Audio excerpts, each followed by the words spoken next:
Bismillahirrahmanirrahim. Assalamualaikum warahmatullahi wabarakatuh. Waalaikumsalam warahmatullahi wabarakatuh. Alhamdulillah, wassalatu wassalamu ala rasulillah wa ala alihi wa sahbihi wa mawala. La hawla wa la quwata illa billah. Rabbi shrah li sadri wa yassir li amri wahlul 'uqdatam min lisani yafqahu qawli. Ma ba'du. Teman-teman, mahasantri Pondok Pesantren Luhur Ciganjur yang saya hormati, dan para pemirsa dimanapun Anda berada yang saya muliakan. Alhamdulillah, di malam yang hujan ini kita kembali bisa bersua untuk mengkaji kitab Ihsaul Ulum karya Abi Nasr Al-Farabi. Di pertemuan ke-23 ini kita masih membahas tentang politik, tapi secara khusus membahas tentang Madinah Al-Fadilah atau negara utama. Maka ini nanti saya juga sengaja membawa buku keduanya yang kemarin ditanya oleh Danis, Ara Alil Madinah Al-Fadilah Mudadatuha di Abi Nasr Al-Farabi. Di permulaan mari sama-sama kita membaca surah Al-Fatihah untuk Abi Nasr Al-Farabi, juga untuk guru kita, pendiri pesantren Luhur Ciganjur, yaitu Kiai Haji Abdurrahman Wahid.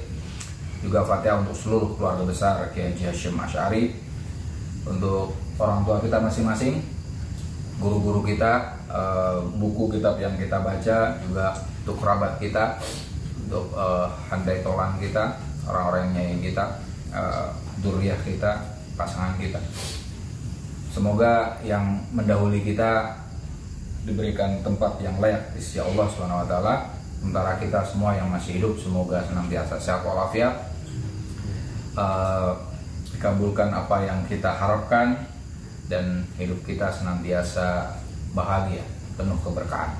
Ala diniyah wa ala kulli niyatin sholihah wa ila hadratin Nabi Muhammad sallallahu alaihi wasallam. Al-Fatihah.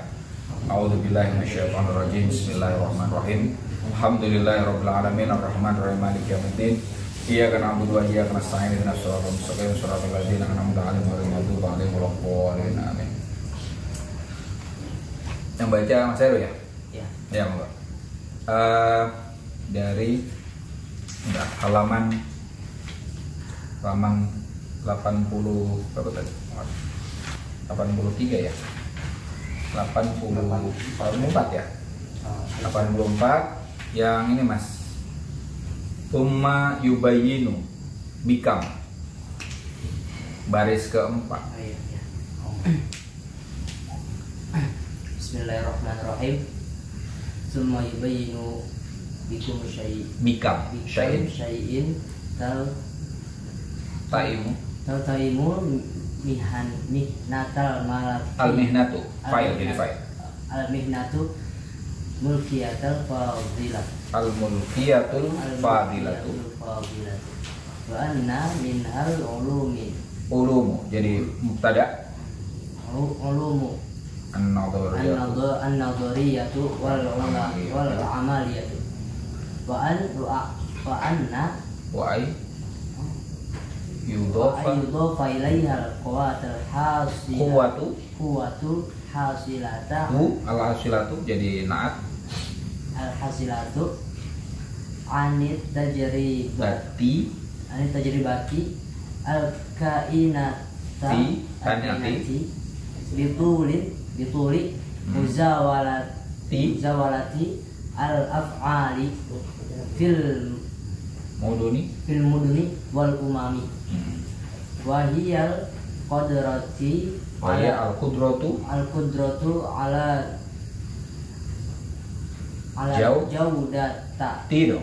jaudatil istimbati asyaraiti allati tuqaddaru bihal af'alu af'ala aja, af'alan wasiran wal wasyara wal malakata bihasbi jami'an bihasbi jam'i jam'in jam'in au madinata madinati madinatin madinatin atau umatin ummati ummatin umatin wa bihasbi halin halin wa aridin. aridin. Oke, titik itu. Sudah aja.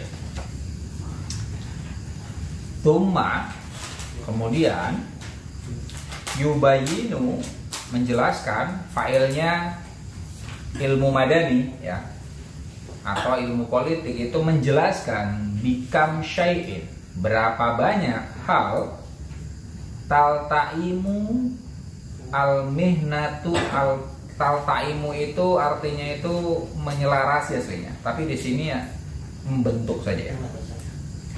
Berapa banyak taltaimu al-mihnatu al-malakiyatu al-fadilatu, berapa banyak hal yang diperlukan untuk membentuk profesi pemerintahan yang utama.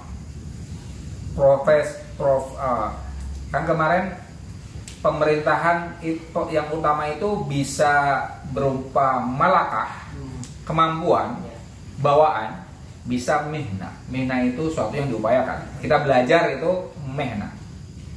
Belajar bagaimana cara memimpin. Kalian latihan untuk leadership itu mihna, ya kan? Latihan mihna. Nah, ini kalau dalam hal ini ke pemerintahan yang ideal itu bisa terbentuk selaras dalam keidealan itu memerlukan berapa hal. Itu yang dibahas oleh ilmu politik ya. Syarat-syarat yang memungkinkan pemerintahan menjadi utama ya. Wa anna minha, dan sesungguhnya sebagian dari hal yang menjadikan pemerintahan itu utama itu al-ulumu an-nadhariyah wal amaliyah, ilmu-ilmu teoritis dan praktis. Agar suatu pemerintahan itu menjadi utama, itu diperlukan ilmu ya. Ilmu yang sifatnya teoritis juga praktis. Tanpa ilmu, tanpa teori berarti kan ya tanpa acuan.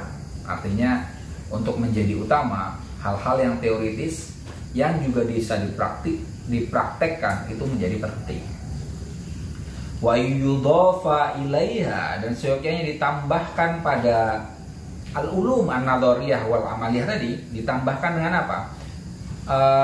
Ayudhafa ilaiha apa al-quwwatu, kekuatan atau potensi, al-hasilatu yang dihasilkan anit tajribah, dari pengalaman, eksperimentasi, al-kainah yang ada, bituli muzawalatil af'al, dengan panjang atau lamanya menekuni tindakan-tindakan fil muduni wal umami, di dalam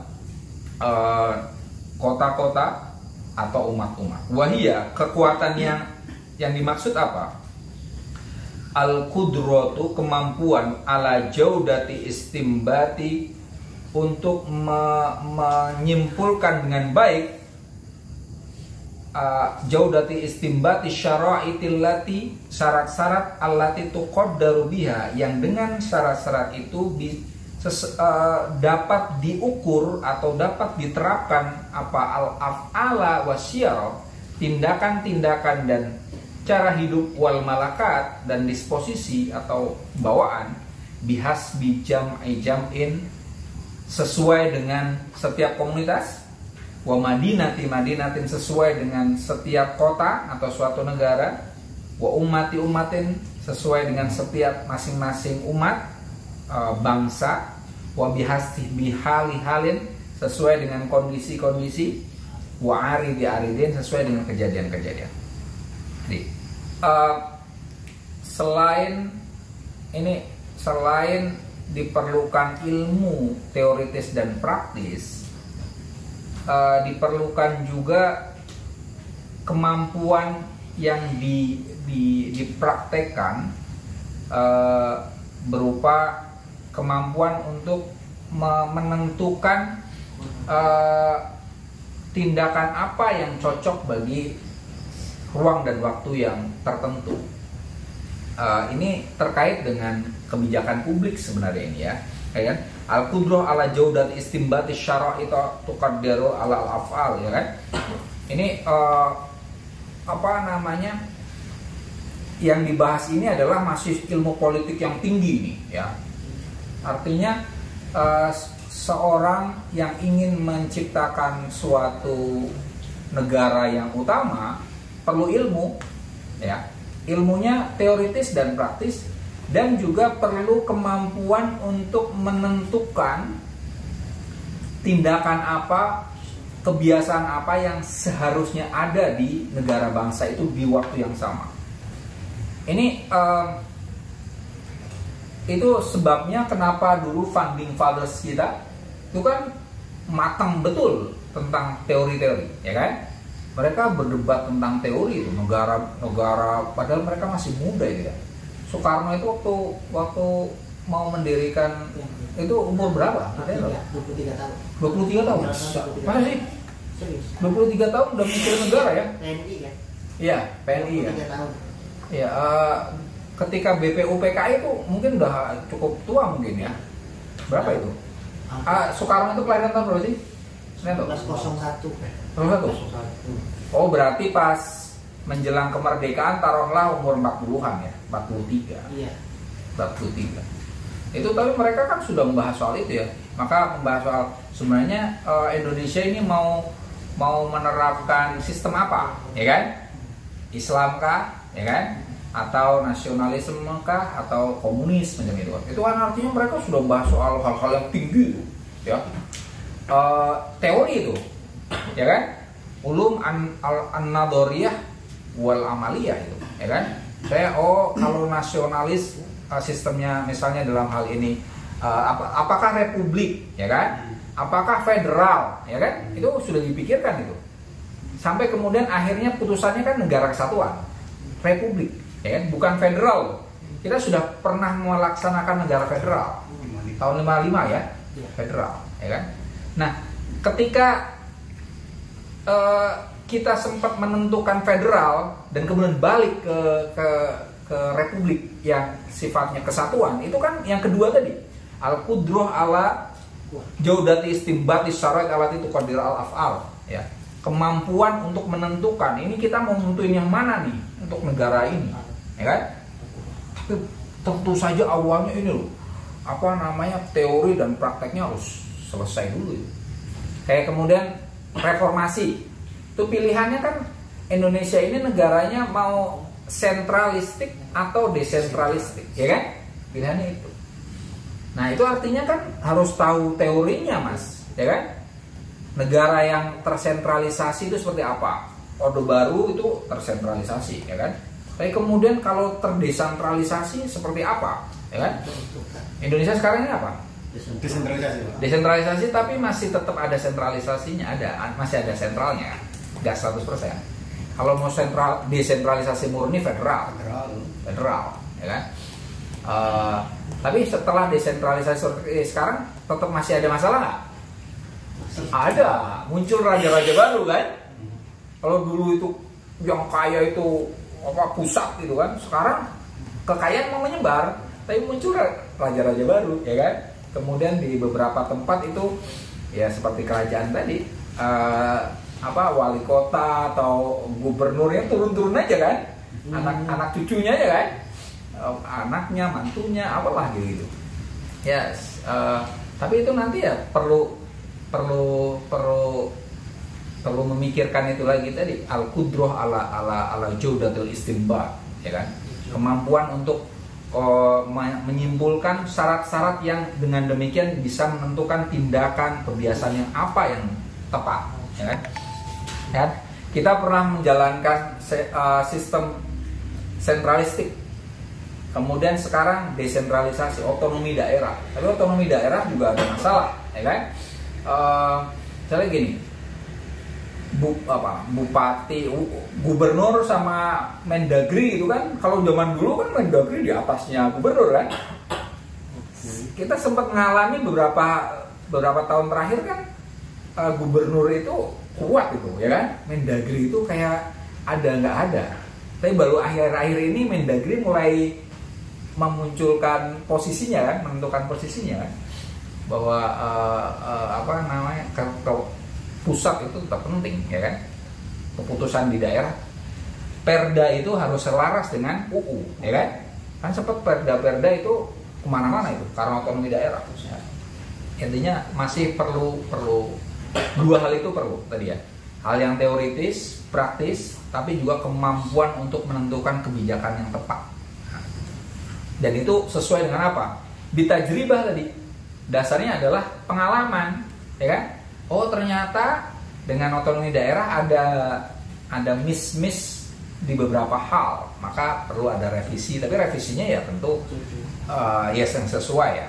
Jangan kembali ke enakan zamanku toh, betulnya juga nggak pas juga. Emangnya apa betul misalnya zaman Orde Baru itu lebih baik? Beberapa hal mungkin ada hal yang bagus, tapi selebihnya yang enggak. Banyak yang daerah itu tidak terbangun dengan baik zaman Orde Baru. Ya. Yang kaya itu benar-benar sistemnya kan kalau zaman dulu trickle down effect, tahu istilah trickle down effect? Jadi kalau dulu tuh teorinya adalah misalnya air ini, biarkan yang kaya itu cukup yang pusat aja, dan itu nanti kalau gelas ini dikasih air terus kan luber. Nah luberannya itu untuk yang tadi, untuk yang pinggiran macamnya gitu. Tapi ternyata yang jadi persoalan adalah gelasnya nggak gini-gini, gelasnya terus membesar mas. Jadi nggak luber-luber, jadi persoalan gitu, ya kan? Iya, itu yang terjadi di Orde Baru kan kayak gitu. Teori dasarnya adalah trickle down effect. Gelas kalau kemudian dikasih dikasih air terus kan luber nih. Kayak teorinya kita sholawat kan. Kenapa kita membaca sholawat? Karena Nabi Muhammad ini baratnya gelas sudah penuh, ya kan? Teorinya kan tadi kan kita ngisi tambahan sholawat itu kan kalau di kitabnya Syekh Nawawi Al-Bantan itu sholat itu artinya doa untuk memberi supaya Allah memberikan rahmat, ya kan? Tambahan rahmat kepada Rasulullah udah banyak rahmat kan? Kenapa kita ngirimin? Kan teorinya trickle down effect gitu. Trickle down effect, tapi kan Rasulullah ya gitu tadi, nggak kayak tadi Orde Baru. Kalau Orde Baru ini gelasnya gede mulu, besar, jadi nggak ada luberan. Kalau Nabi Muhammad yang teorinya kita tadi kan tambahin sholawat sehingga luber. Nah kita yang membaca sholawat maka dapat luberannya gitu. Luberannya ke mulut. Oke, lanjut. Wayubayinu anal Madinata al-fadilata ya. innama tadumu fadilatan ya. Wala tastahil. Mata kana mulukuha yatawalawna fil azmani ala syara'itin wahidatin bi a'yaniha hatta yakuna tani alladhi alladhi yakhlifu al mutaqaddim jadi maf'ul bi alal ahwali wa syara'iti allati kana 'alaiha mutaqaddimah. Jadi apa namanya? Isim kana. Mutaqaddimah. Wa anna yakuna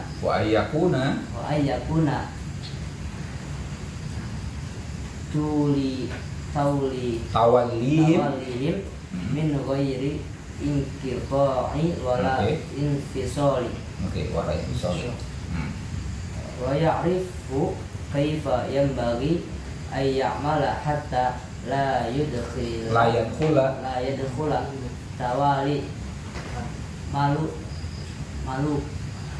maluki inqidha'i. Tawaliyal muluki Tawali. inqita'un. Udah cukup sampai itu. Oke. D. Wa yubayinu, ilmu madani menjelaskan, ilmu politik juga menjelaskan annal madinatal fadilata, bahwa kota yang utama atau negara yang utama, negara yang ideal lah gampangnya, innama tadumu fadilata, dia senantiasa utama, wala tastahilu, dan tidak berubah.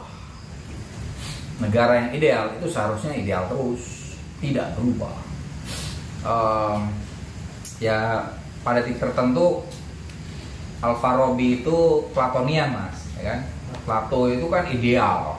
Fadilah ini kan dalam pengertian yang ideal, negara ideal. Bagi Plato yang ideal itu tidak berubah. Yang baik itu senantiasa baik, ya kan? Dan seyogyanya apabila kita mengandaikan ada satu negara itu baik, ya dia selamanya baik, tidak berubah. Nah, tapi kemudian bagaimana caranya, ya kan? Bagaimana caranya agar suatu negara yang baik tetap baik? Mata kana mulukuha, suatu negara bangsa tetap baik selama kana mulukuha, ada apa?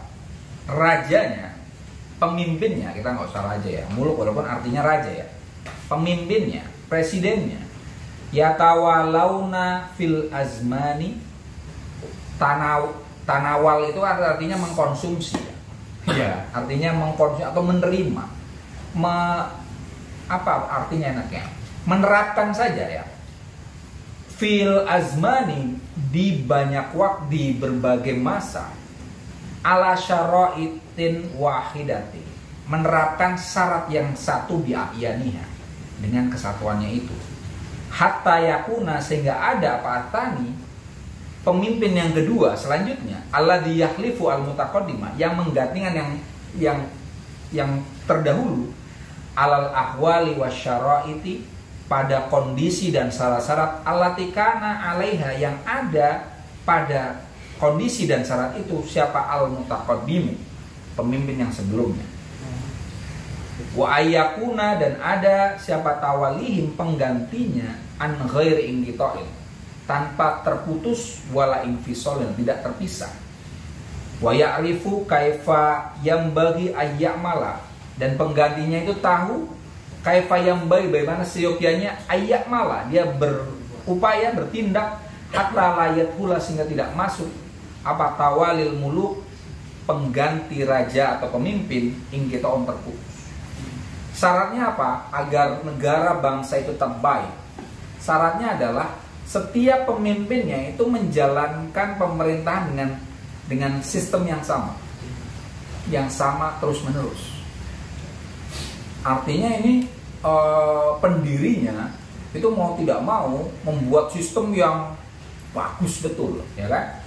Sehingga pemimpin selanjutnya itu tinggal melanjutkan saja. Ya. Siapapun yang yang menggantikan sudah ada sistemnya. Artinya supremasi, kayak semacam supremasi hukum ini, ya. Syara'it wahidah bi'ayaniha, itu semacam apa tadi barusan saya bilang, sistem yang sudah kuat sebenarnya,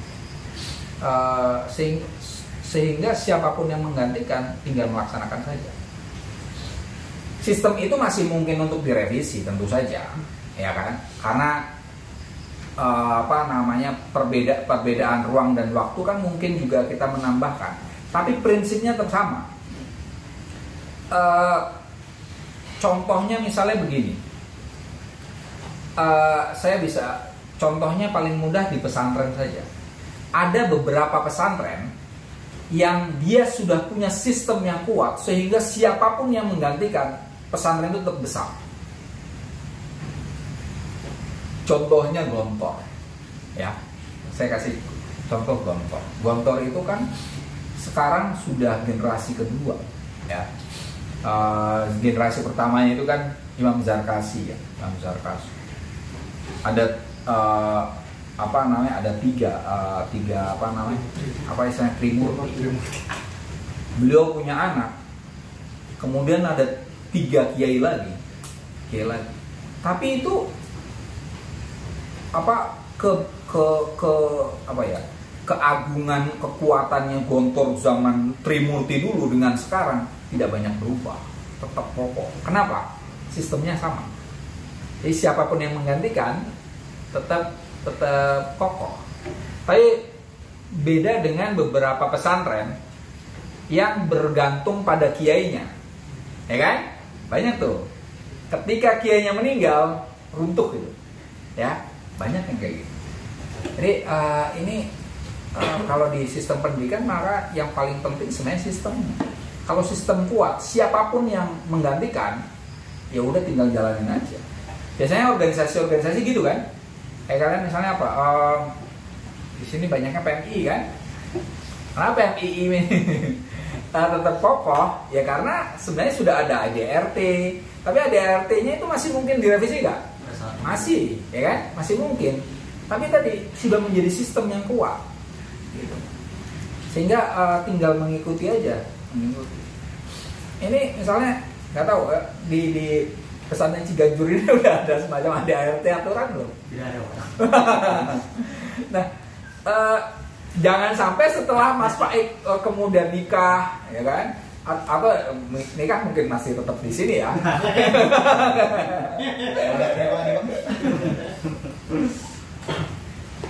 Intinya jangan sampai setelah Mas Faik nggak ada, bukan nggak ada yang meninggal, maksudnya nggak, Mas. Maksudnya nggak lagi ada di sini, kemudian nggak ada kegiatan lagi. Itu artinya belum ada sistem. Artinya sistem itu penting, ya. Adik, suatu tidak usah Madinah Fadilah, intinya satu organisasi yang sehat itu adalah ketika ada syariat al-wahidah bi'ayaniha, ada ketentuan sistem yang baku, yang mana sistem itu bisa diikuti, dijalankan oleh siapapun yang menjadi pemimpinnya. Itu syarat. Sehingga nanti pemimpin yang selanjutnya tinggal apa namanya, ngikuti sistem aja. Mungkin ada perbedaan, tentu saja, ya kan. Tapi sistemnya tetap satu, gitu kan. Jadi sederhananya disinilah yang disebut dengan supremasi hukum. Jadi yang ingin saya katakan semacam supremasi hukum, bahwa hukum itu yang di atas, ya, dimana nih nanti para muluk itu hanya mengikuti sistem aja, ya, jalanin saja. Nah, itu baru dia akan tadumu fil fadilah, selamanya dalam keutamaan. Syaratnya apa? Harus ada sistem yang diikuti bersama. Jangan bergantung pada figurnya. Kalau bergantung pada figurnya nggak ada, runtuh semua. Kenapa Nahdlatul Ulama sampai detik ini masih eksis? Kenapa? Ya karena ada syara'id wahidah bi'ayaniha, ya kan? Minimal ideologi kita tetap, ya kan? Ahlussunnah wal Jamaah, ya kan? Dengan itu tuh masih dipegang semua. Semua pemimpin NU berpegang dengan itu semua. Sehingga tetap langgeng. ADRT mungkin berubah, ada beberapa hal, tapi ada hal yang tonggak yang sama, kemudian apa namanya, yang kita perjuangkan juga sama. NU pertama berdiri urusannya apa sebenarnya? Berjuang untuk apa? Ideologi. Melawan Belanda. Melawan Wahabi, ya kan? Iya, Wahabi sampai detik ini kita berantemnya sama Wahabi, ya kan? Iya. Kita dengan tradisionalitas, ya kan? Tapi ya semacam itu. Tetap. Kenapa kok kemudian masih, walaupun udah bertahun-tahun ya masih ada semacam rivalitas itu? Ya karena memang basic ideologinya itu, ya kan?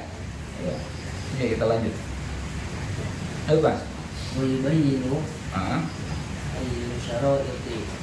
ayyasaraiti wal ahwali tabi'iyati yang bagi antatafaqoda fi auladin muluki wa fi ghairihi. Oke.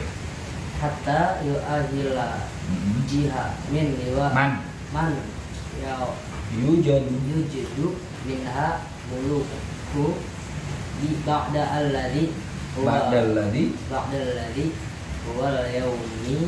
wal yawma malikun wa yubayyinu kaifa yanbaghi. Cukup sampai itu aja dulu. Dikit-dikit.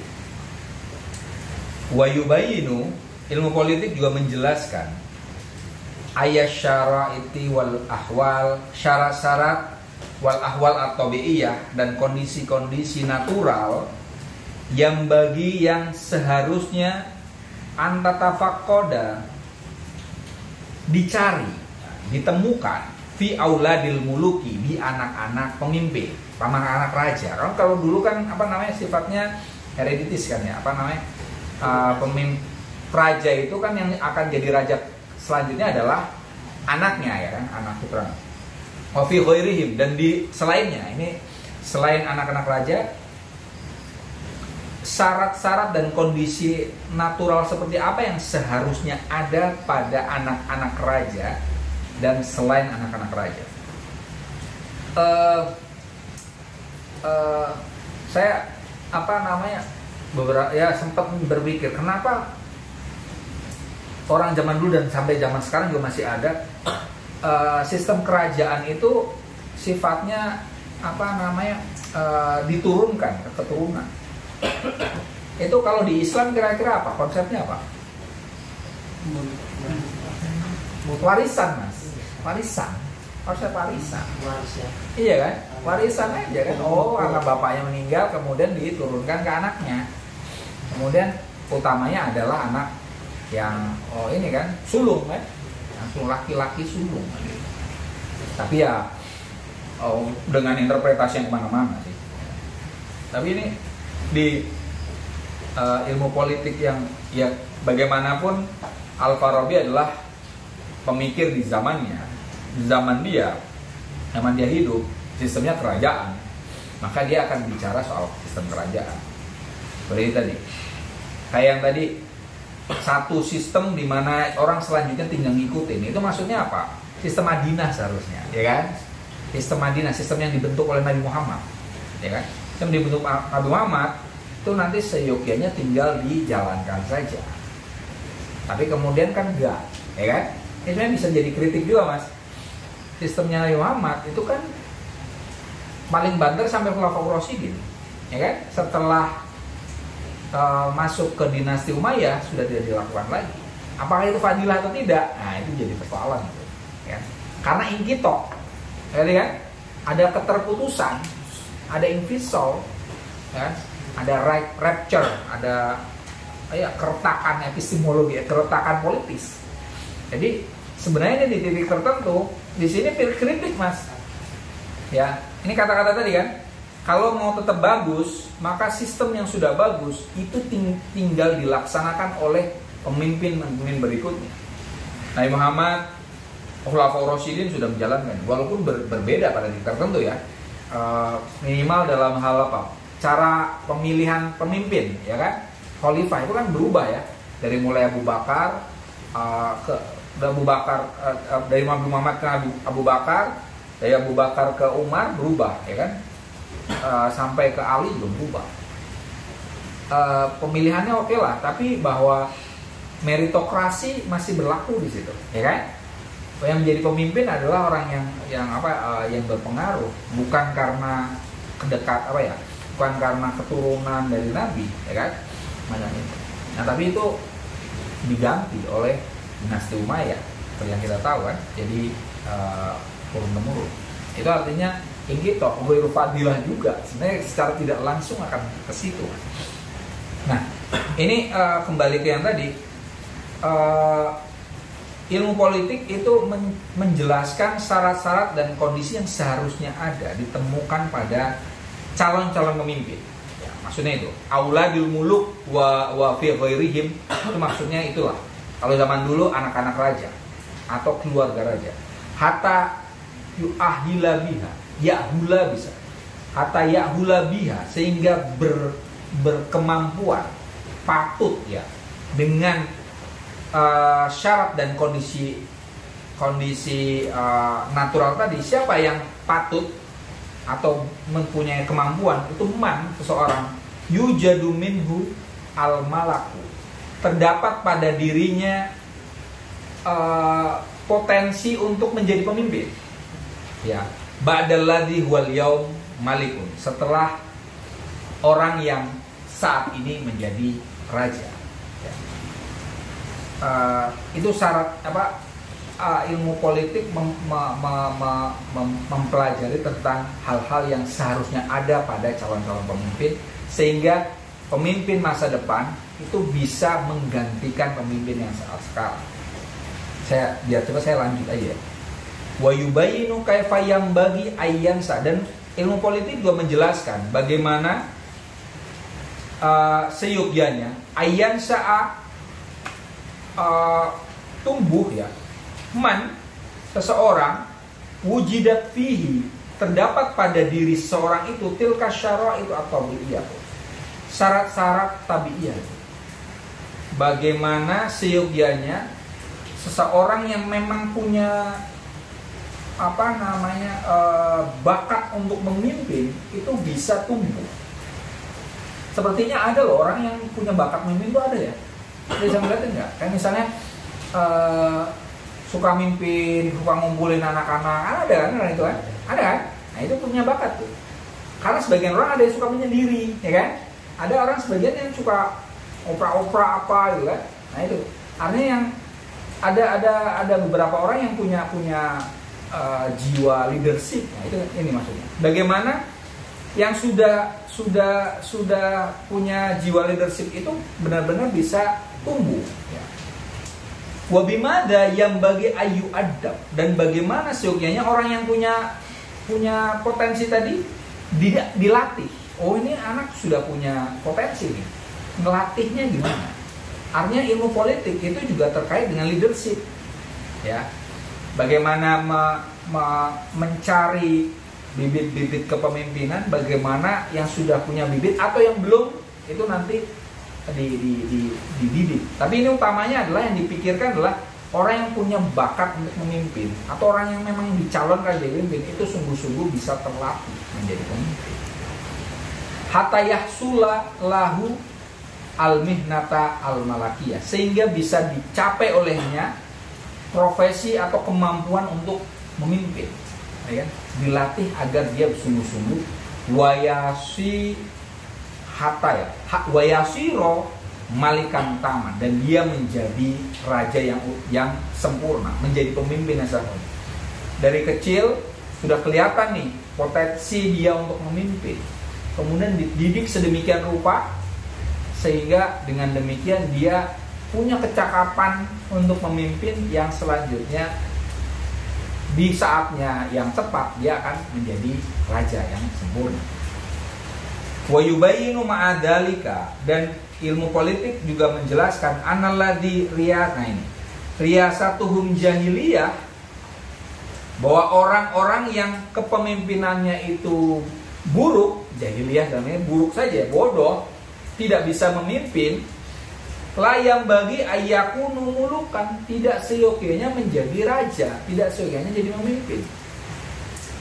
Kalau zaman ini paling tidak keluarga raja, anak-anak raja yang tidak punya potensi, tidak punya bakat untuk memimpin, menurut Al-Farabi ya jangan dijadikan pemimpin dong.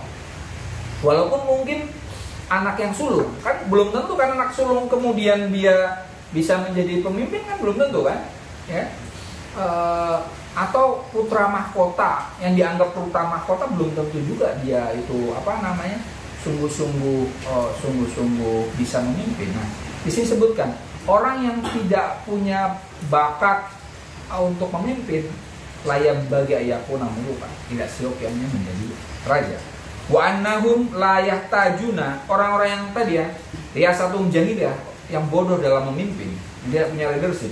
La yahtajuna fi syai'in, tidak membutuhkan sama sekali min ahwalin, dari kondisi wa amalihim dan tindakan mereka, wa tadabirihim dan pengaturan mereka, ilal falsafati, kepada filsafat.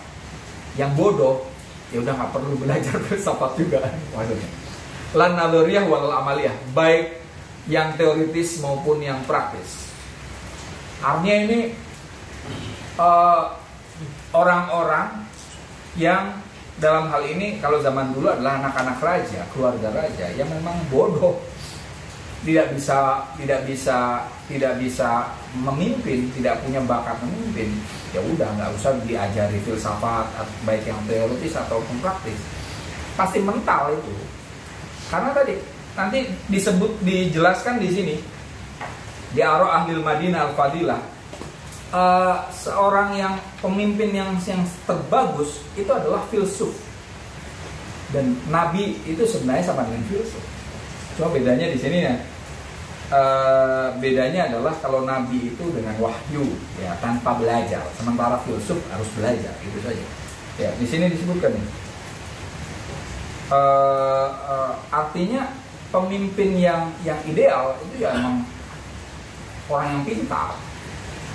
Al-Farabi dalam hal ini mirip dengan siapa? Melanjutkan konsepnya Plato, ya kan? Philosopher king,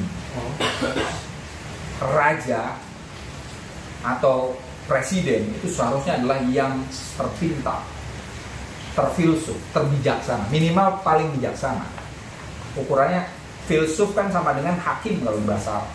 Artinya orang yang layak menjadi pemimpin adalah orang yang paling bijaksana di antara semua. Artinya syaratnya jadi dan itu melalui pendidikan yang sedemikian rupa, jadi mulai perut, dada sampai pikiran. Kan kalau Plato gitu kan, manusia itu bagi tiga. Ada yang tingkatannya perut, bangsa ya, orang kerja untuk makan, pedagang, pegawai, itu tingkat levelnya level perut. Atau tingkatannya hati, ini pemberani, itu para guardian, para penjaga, jadi tentara, jadi polisi, ya kan? jadi aparat keamanan. Nah kalau yang bijaksana, nah tadi di tubuhnya adalah otak. Nah itulah yang patut jadi pemimpin. Kalau dia masih pikirannya nyari kekayaan kayak gitu, nggak pantas jadi pemimpin, nggak pantas jadi presiden. Karena kalau dia jadi presiden, jadi plutokrat akhirnya. Istilah plutokrat. Plutokrat adalah sistem di mana seseorang menjadi pemimpin gara-gara dia kaya. Plutokrasi. Kayak plutokrasi itu sebenarnya kayak di Indonesia mungkin juga kan? Untuk menjadi anggota DPR itu kita butuh uang miliaran, bukan triliunan ya, jadi presiden. Artinya ada kemungkinan kalau dibiarkan sistem di Indonesia itu bukan demokrasi tapi plutokrasi. Ya, yang kuat adalah uang, ya kan? Nah itu. Nah kalau plutokratnya itu masih levelnya perut, ya kan? Bisnis, pedagang, ya kacau. Dia menjadi presiden, yang dipikirin adalah bagaimana proyeknya lebih kemana-mana. Itu nggak ideal, ya kan? Atau tadi tingkatannya adalah guardian, hati, pemberani aja, tentara dalam hal ini. Tatarannya adalah tentara juga nggak ideal juga untuk jadi jadi presiden, jadi ataupun jadi jadi raja ya. Kenapa ya? Karena yang dipikirkan cuman perang dan seterusnya, ya kan? Bagaimana hal-hal yang semacam itu menjaga doang. Nah, sementara yang diperlukan oleh negara yang utama adalah ya orang bijaksana, itu melampaui itu semua. Keadilan, kebaikan, sudah tidak lagi mencari mencari kekayaan, ya kan? Popularitas sudah nggak penting, ya kan? Nggak perlu lagi tuh bikin album banyak-banyak, nggak penting lagi.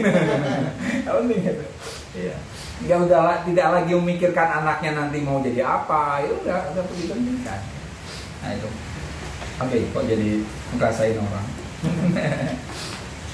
Oke, mana tadi? Yang tadi ya, dalam hal ini putra-putra raja yang tidak cakap untuk memimpin, tidak memerlukan filsafat. Ya karena ya muspro juga. Muspro itu apa? Sia-sia. Bal yumkinu terus ngapain mereka? Ya kan? Para pangeran-pangeran ini, bal yumkinu kullu wahidin minhum, mungkin bagi masing-masing pangeran-pangeran ini ya, kalau zaman dulunya pangeran-pangeran, ayyasiro ila ghardihi, untuk menjadi seseorang yang mengarah kepada tujuannya fil Madinah, di negara wal ummah dan umat, allati tahta riyasatihi, yang berada di kepemimpinannya, bil quwwah at-tajribiyah, dengan kekuatan pengalaman, allati tuhsolulahu, yang diraih olehnya, bimuzawalati jinsil af'ali, dengan membiasakan diri dengan sejenis tindakan-tindakan, allati yanalu biha, yang dengan kebiasaan itu seseorang tadi bisa meraih maksudnya,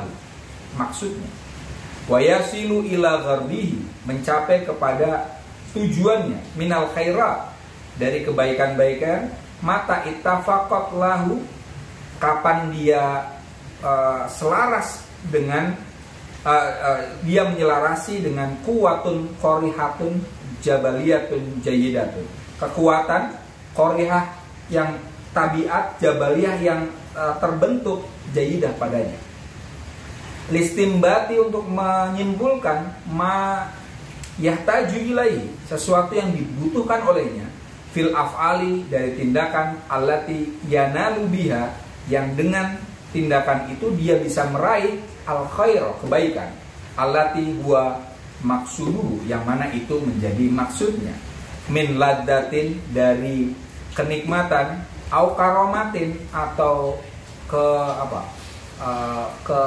kemuliaan, au ghairi dzalika, atau selain dari itu.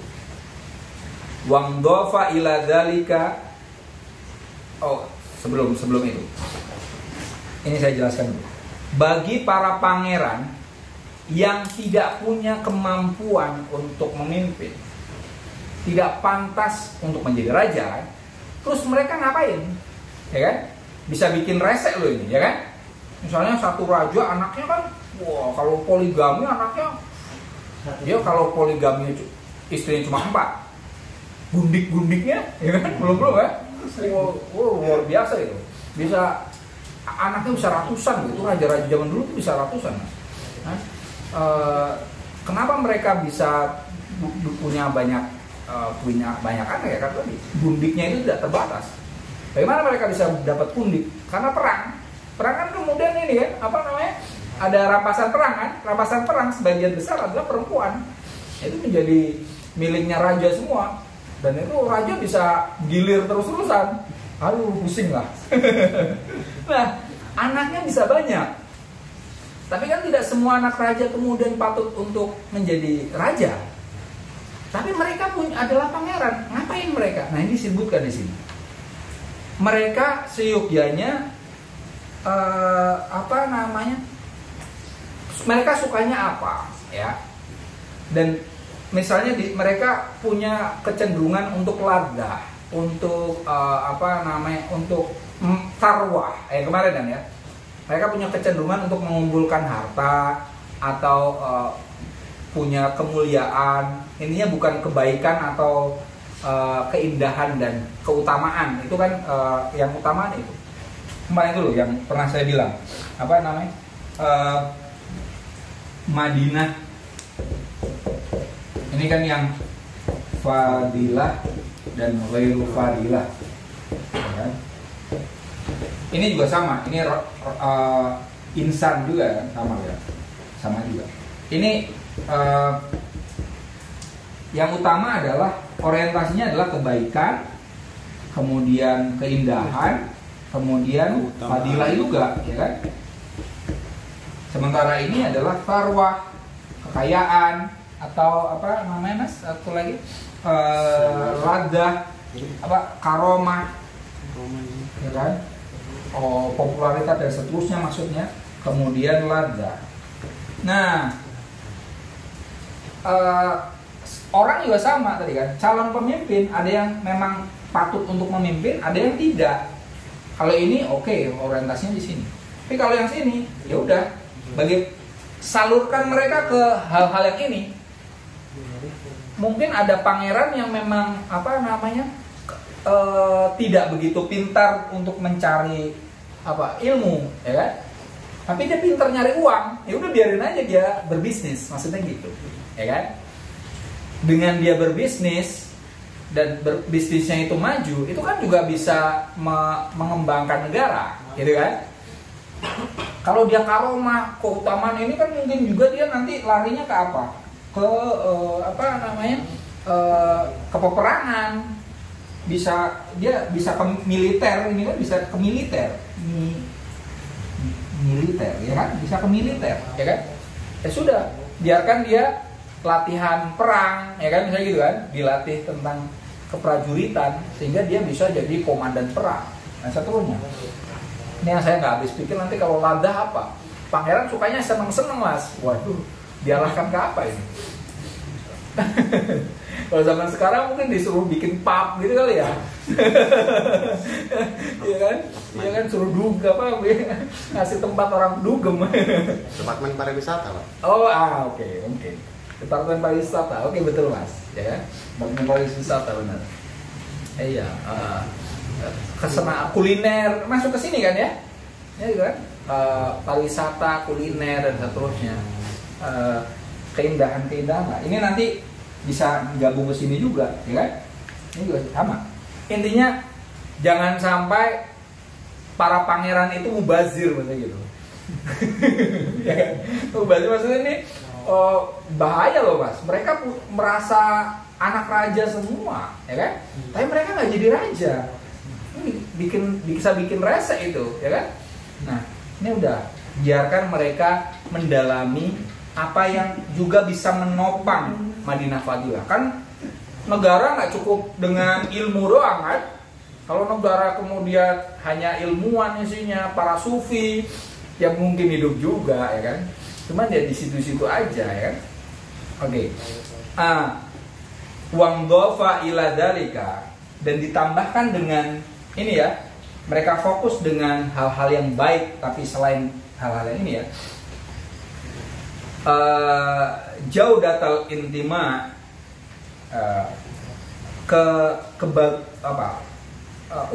jaudatal intima itu upaya untuk meniru dengan baik ya. Itisa itu artinya meniru ya. Meniru dengan baik biman taqaddama fil muluk, dengan orang yang lebih dahulu menjadi raja. Alladzina kana maksudahu, yang mana maksud mereka adalah menjadi maksud para pangeran tadi. Selain para pangeran ini fokus dengan hal-hal yang selain riasah, ini kan riasah ya. Riasah tuh ya. Ini kan ghairu riasah. Riasah. Ya.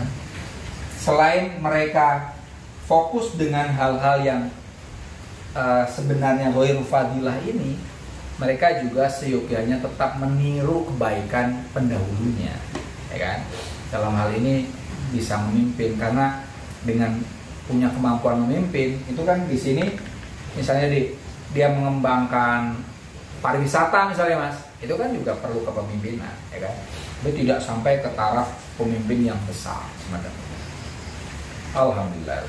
Untuk yang politik sampai situ. Ada yang mau tanya? Yang pembagian fadilah atau fadilah itu, kalau fadilah itu ini negara yang utama. Ini negara itu ada yang utama, ada yang tidak utama. Negara yang utama ini di pertemuan sebelumnya, itu fokusnya adalah kepada kebaikan, iya, khair, keindahan dan keutamaan. Keutamaan dalam hal ini adalah tadi hal-hal yang lebih apa mas istilahnya kemarin saya sebutin yang prioritas. Ya. Ketika ada beberapa kebaikan, nah fadilah itu dalam hal ini hal-hal yang diprioritaskan. Ya, ini perlu kecerdasan lebih juga untuk mencapai keutamaan. Nah sebaliknya negara yang ghairu fadilah, tidak utama, itu adalah negara yang fokusnya pada kekayaan, tarwah, atau kemuliaan. Kemuliaan itu mungkin misalnya pengen paling kuat, gitu kan? Negara paling kuat, paling dominan, ya kan? Ada kan itu kan? Kalau zaman dulu kan dengan cara apa? Ekspansi, ya kan? Ekspansi itu. Pengen jadi negara yang super power, paling kuat sedunia. Atau ladah, negara yang fokusnya pada kenikmatan. Kalau kota yang fokusnya ke ladah ada ya, apa Las Vegas, gitu kan? Macau, ya kan? Ya, kalau di Cinanya kan Macau itu satu apa Sin City itu apa kota dosa, karena di situ isinya orang judi, orang apa nama ya gitulah, molimo semua ada di situ kan, prostitusi ada. Kalau di Malaysia apa genting atau genteng ya? Genting Island. Iya itu sama itu kan. Itu Madinah ghairu fadilah yang fokusnya ke ladah, dimana orang masuk ke situ ya udah ke surga betul, surga dunia, ya buang-buang duit lah dan buang semuanya. Iya, gitu mas. Ladah kenikmatan mas. Iya. Pleasure. Ada lagi? Terkait dengan negara Al-Fadilah ini, ya, secara tidak langsung kan itu ya, Al-Farabi ini secara tersirat itu mengklasifikasikan menjadi syarat seorang pemimpin itu. Namun hal ini tidak terlepas dari kapasitas dan integritasnya. Iya. Dan Al-Farabi juga tidak menjabarkan bahwasanya seorang pemimpin itu harus dilatar belakangi oleh keterbelakangan agama, basis agama tertentu. Seperti halnya imam-imam kemudian seperti Al-Mawardi, Al-Ghazali dan Nakhaldun itu tidak pernah mensyaratkan seorang pemimpin itu dari agama tertentu. Dan sebenarnya prosesnya memang pentingnya suatu agama tertentu untuk memimpin sebenarnya sangat gampang sekali ya. Dan saya sangat setuju tentang terkait dengan pendapatnya Ibnu Taimiyah dalam hal ini. Biasanya dia mengatakan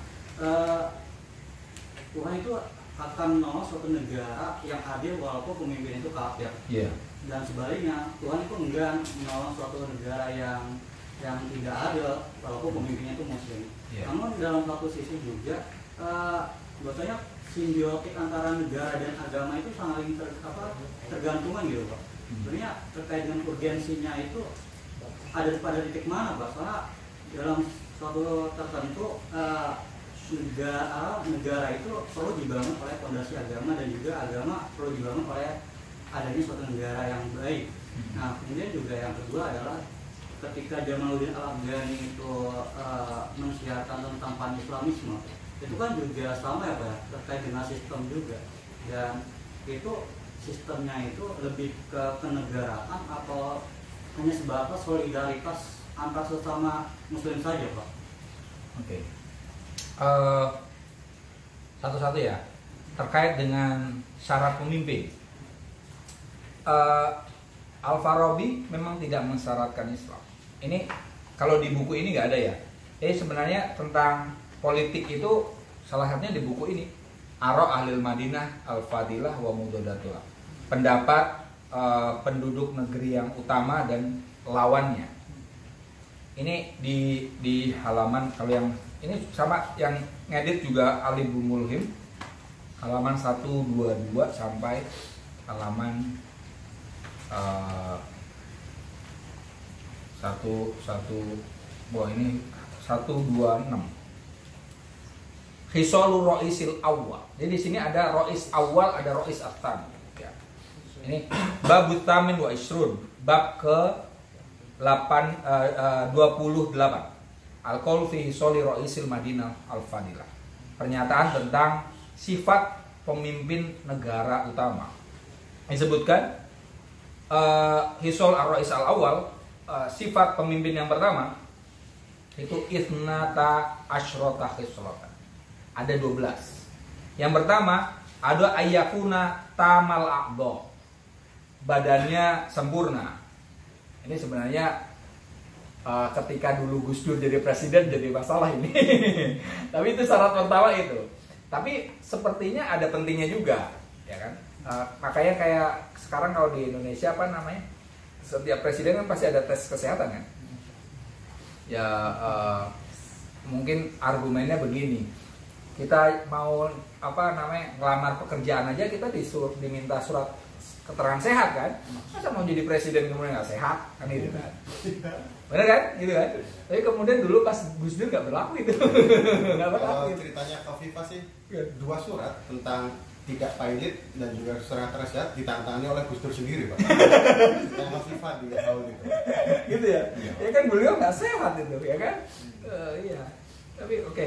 Ini sebenarnya kalau merujuk ke syarat pemimpin Al-Farabi, versi Al-Farabi. Pertama adalah tamul a'dha. Tamamul a'dha'i. Tamamul a'dha'i adalah tubuhnya itu sempurna. Artinya sehat lah. Benar lagi. Sehat. Ya. Ini nggak ada di buku itu, tapi ini di buku yang lain. Ya. Hisolu Rois ya, Hisolu Rois. Al-Fadil ya. Al-Fadil gitu aja ya. Itu pertama adalah tamamul a'dha. Ya. Tubuhnya itu sempurna. Kemudian yang kedua, ayakuna bitopi jaidul fahmi, jaudatul fahmi.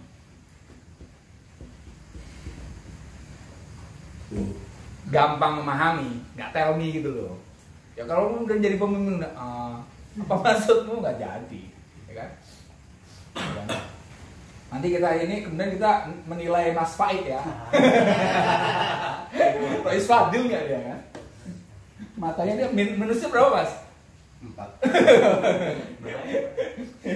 Gak apa-apa. Mata yang penting pakai kacamata kan? Atau lebih mata batin begitu. Tuma yakuna jaidul khifdi. Nah, jaudatul khifdi. Jaudatul khifdi.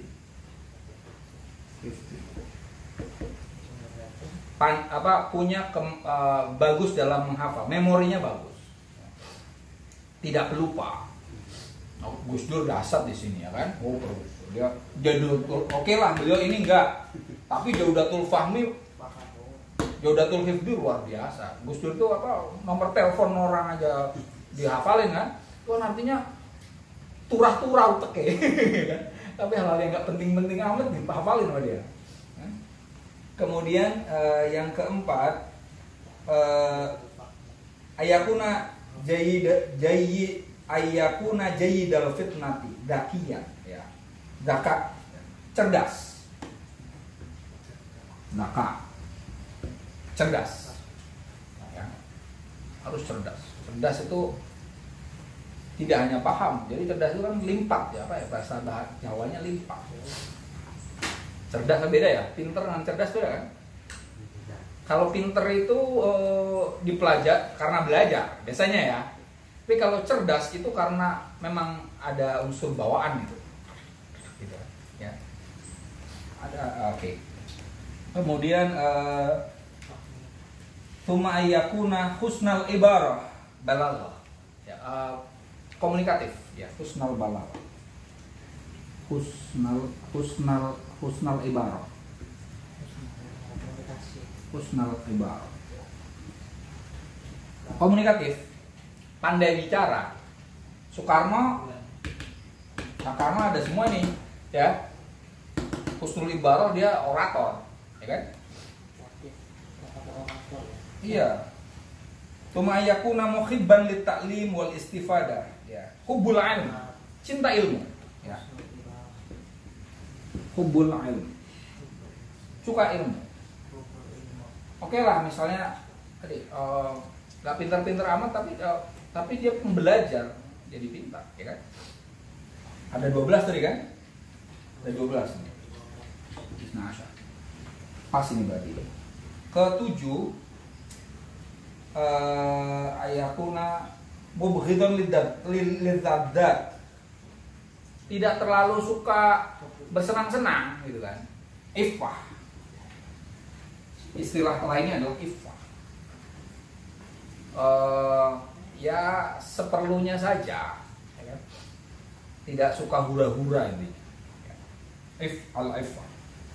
Kemudian ayakuna muhibban lisidqi, shadiq ya. Sidq. As-sidq. Jujur. Harus jujur. Pembohong nggak bisa itu. Ya kan? Iffah. 9. Ayakuna kabiron nafsi muhibban lil karamah. Berbesar hati. Ya. Al-iba ya. Kabiron nafsi muhibban lil karamah. Ya. Kabiron nafsi. Kabiron nafsi. Artinya berjiwa besar. Berjiwa besar itu nggak tempe lah gitu kan. Oh, siap tarung, kalah ya. Kalau misalnya yang ketika dia menang ya menang tanpa ngasorake gitu kan, tanpa menjatuhkan. Kalaupun dia kalah fair, nah itu tuh kabirun nafsi. Yang tidak kabirun nafsi adalah ketika kalah mutung, bahasa Jawanya gitu. Mundung apa? Pundung. Nah itu nggak kabirun nafsi. Artinya fair aja, kayak kita berlomba aja, ya kan? Ya kadang kalah, kadang menang kan, kadang seri, ya kan gitu kan? Ketika kita menang, menang, tapi ya biasa aja. Kita rangkul lagi kan. Ketika kalah, oke, fair. Kan? Kita mungkin juga seri kan? Seri ya lanjut lagi. 10. Ayakuna ad-dirham wa dinari sa'ir adha adana hayyinatan lahu. Al-karam. Dermawan. Tidak harus kaya, tapi intinya dia tidak terlalu apa ya, ora kemilian donyo kalau bahasa Jawa itu. Apa ya Pak? Wirai. Ya, ada unsur wirai. Intinya dia cukup lah, cukup, intinya itu cukup. Secara ekonomi itu cukup. Ya. Tidak kesusahan, tapi intinya tidak kesusahan. Tidak kesulitan, karena kalau kesulitan nanti dia nyari kekayaan repot juga, ya kan? Artinya dia oke lah. Kalau memungkinkan karom, dia bloboh, apa kalau bahasa Jawanya bloboh apa? Dermawan. Tapi minimal cukup kalau bisa dermawan. Tapi dermawannya tidak seperti politisi kita. Dermawannya ketika mau pilkada atau gitu kan, dia ngasih, tapi kemudian pilih saya ya. Nah, itu enggak. Iya, itu kan. 11. Muhibban lil adli, adalah adil. Adil tidak hanya ke orang lain, tapi kepada diri sendiri, ya kan? Adil dalam pikiran loh bahasanya, pram kan. Hatta ke apa namanya, ke anak keturunan sebenarnya itu kan. Adalah, harus ada. Ke-12, terakhir, ayakuna qawiyal azimah ala syai', syaja'ah. Syaja'ah gampang. Pemberani. Perlu keberanian. Gak bisa tempe ya. Kalau dia punya kehendak ya jalani. Tapi tadi adalah ini 12 ya. Badannya sempurna, pemahamannya bagus, memorinya, ingatannya baik, cerdas, komunikatif, cinta ilmu. Dia iffah itu apa? Tidak suka bersenang-senang berlebihan ya. Seperlunya saja. Soalkan jujur, berjiwa besar, secara ekonomi cukup kalau bisa dermawan, adil dan pemberani. Ada syarat yang ditanya Mas tadi nggak? Islam nggak? Nggak ada. Karena agama, dia pertanyaan yang kedua tadi, agama itu kan bagian dari etika, ya kan? Ada nggak? Agama itu bagian dari etika. Sarana aja mas. Filsafat atasnya lagi sebenarnya. Filsafat, etika, baru itu agama. Sebenarnya gitu. Jadi makanya di sini di halaman yang selanjutnya itu ini ayakuna bima yufidu minhu aqluhu bima yufidu, intinya pemimpin yang utama ini ya idealnya adalah filsuf atau nabi, hakim, intinya hakim, orang yang hasilnya adalah ini, orang yang bijak, apapun agamanya. Semacam itu. Jadi agama bukan faktor. Tentang yang tadi apa pan-islamisme itu agak kemana-mana ya.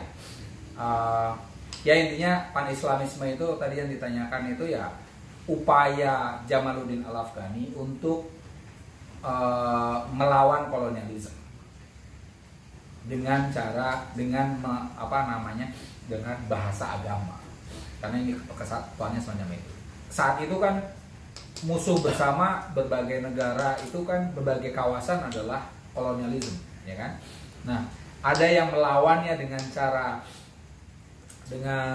agama, ada yang melawannya dengan nasionalisme, ya kan? Ada yang melawannya dengan sosialisme. Nah, Jamaluddin Al-Afghani adalah salah satu orang yang menggerakkan Islam untuk melawan kolonialisme. Jadi pada tataran tertentu ya menjadi negara ya, tapi tidak selalu. Yang jadi negara apa namanya gagasannya dia, negara Islam saya gitu, ya Pakistan salah satunya ya. Tapi apakah Pakistan terpengaruh oleh Jamaluddin? Sepertinya sih enggak. Itu saja, udah lewat 10 menit ya. Ini edisional nih ya. Terima kasih atas atensi kalian semua. Wassalamualaikum warahmatullahi wabarakatuh. Waalaikumsalam warahmatullahi wabarakatuh.